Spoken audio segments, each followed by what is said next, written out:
মনোবিজ্ঞানীরা তাদের বলেন যে আমাদের মন সরাসরিভাবে আমাদের নিয়ন্ত্রণে নেই, শরীর সরাসরিভাবে আমাদের নিয়ন্ত্রণে।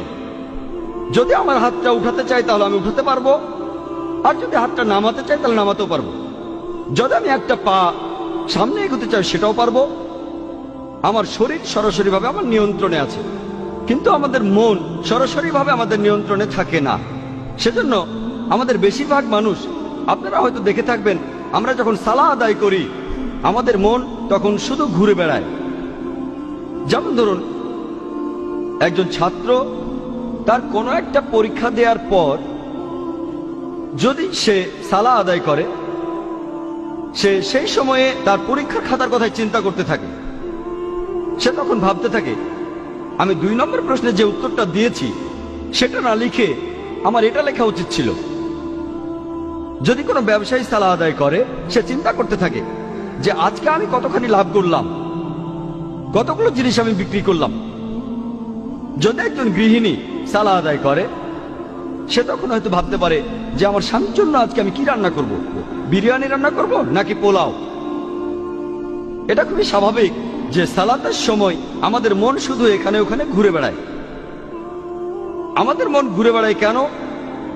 এর কারণ হলো আমাদের মানুষের মন আসলে খালি, আর এই মন খালি থাকতে পারে না, সেজন্য মন ঘুরে বেড়ায়। বেশিরভাগ মুসলিম সালাহ আদায়ের সময় যেগুলো আমরা বলি সেগুলো জানেন। সূরা ফাতিহা, পবিত্র কোরআনের আরো কিছু আয়াত, পবিত্র কোরআনের কয়েকটা ছোট ছোট সূরা, এগুলো আমরা সালাতের সময় বলি। মুসলিমরা আমরা এগুলো এত যান্ত্রিকভাবে পড়ি যে আপনি যদি কোনো মুসলিমকে ঘুম থেকে ডেকে তোলেন আর তাকে সূরা ফাতিহা বলতে বলেন, সে এই কাজটা 100 মাইল স্পিডে করতে পারবে। বিসমিল্লাহির রহমানির রহিম আলহামদুলিল্লাহি রাব্বিল আলামিন মালিকি ইয়াউমিদ্দিন ইয়াকা না'বুদু ওয়া ইয়াকা নাস্তাঈন একেবারে যান্ত্রিক। যেহেতু এটা যান্ত্রিক, আমাদের মনের খুব সামান্য একটা অংশ এখানে ব্যস্ত থাকে। এই যান্ত্রিক অংশগুলো বলার সময় আমরা সেগুলো ভালোভাবে জানি, যেমন সূরা ফাতিহা আর কোরআনের অন্যান্য আয়াত। বেশিরভাগ মুসলিম আমরা বেশিরভাগই অনারব, আমরা আরবি ভাষায় কথাবার্তা বুঝতে পারি না। আর যেহেতু আমরা সালাতের সময় যেটা পড়ছি সেটা বুঝতে পারছি না, তখনই এই সম্ভাবনাটা দেখা দেয় যে আমাদের মন চিন্তা করবে। সেজন্য মন যাতে এইসব চিন্তা না করতে পারে, আমরা সালাতের সময় আরবিটা পড়ব, আর একই সাথে আমরা এই আরবি আয়াতগুলোর অর্থ বুঝতে চেষ্টা করব। যদি ইংরেজি জানেন, ইংরেজি অনুবাদটা মনে করেন। যদি আপনি উর্দু জানেন, উর্দু অনুবাদটা মনে করেন। যদি আপনি হিন্দি জানেন, হিন্দি অনুবাদটা মনে করেন। যদি মারাঠি ভাষা জানেন সেটা মনে করেন। যদি গুজরাটি ভাষা জানেন সেটা মনে করেন। আপনি সেই ভাষার অনুবাদটা মনে রাখেন যে ভাষাটা আপনি সবচেয়ে ভালো জানেন।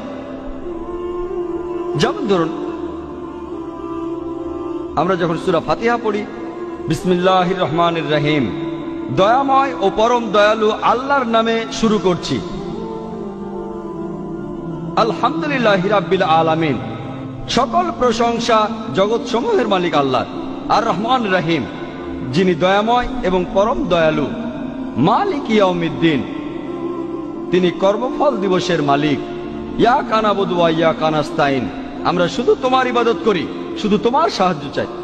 ইহদিনাস সিরাতাল মুস্তাকিম, আমাদের সরল পথ দেখাও।